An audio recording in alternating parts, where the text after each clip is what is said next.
TS Grewal का question number 11 question है current liabilities of a company were ₹1,75,000 and it's current ratio was 2:1. It paid ₹30,000 to a creditor. Calculate current ratio after payment. ठीक है, पहले इसने क्या बोल दिया है कि कंपनी की जो करंट लाइबिलिटी है वो 1,75,000 थी. चलिए बढ़िया. और उसका current ratio was 2:1. Current ratio 2:1 था.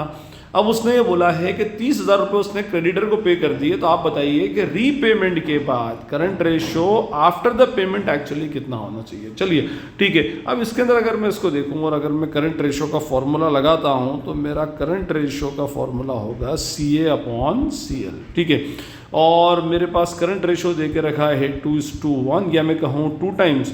और करंट एसेट नहीं है मेरे पास. करंट एसेट निकालना है. करंट लाइबिलिटी की वैल्यू 1,75,000 है. तो therefore current asset is equals to 1,75,000 into 2 that is ₹3,50,000. 3.5 lakh रुपए की करंट एसेट हमारी हो गई. चलिए फाइन. अब ये तो मैंने value of current asset find out की.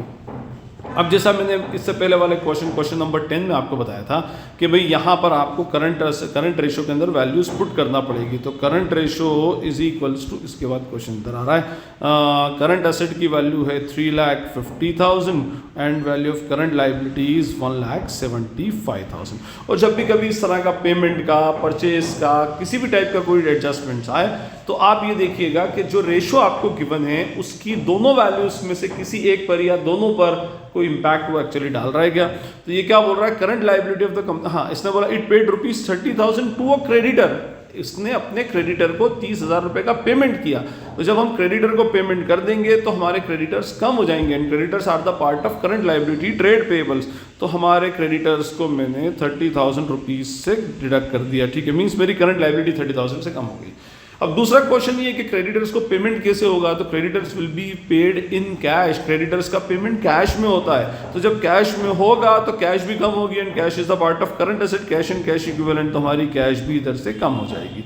तो ये हमारे पास बचेगा 3,20,000 अपॉन 1,45,000. ठीक है, इसको सिंप्लीफाई करेंगे. 3,20,000 divided by 1,45,000 is equals to 2.21. तो हमारा जो रेशो होगा करंट रेशो वो 2.21 होगा after the payment of creditors. I hope ये क्वेश्चन आपको क्लियर है. और अगर ये क्वेश्चन आपको समझ आया और एक्सप्लेनेशन आपको अच्छा लगा तो इसे अपने फ्रेंड्स, कलीग्स, क्लासमेट्स के साथ में शेयर करें.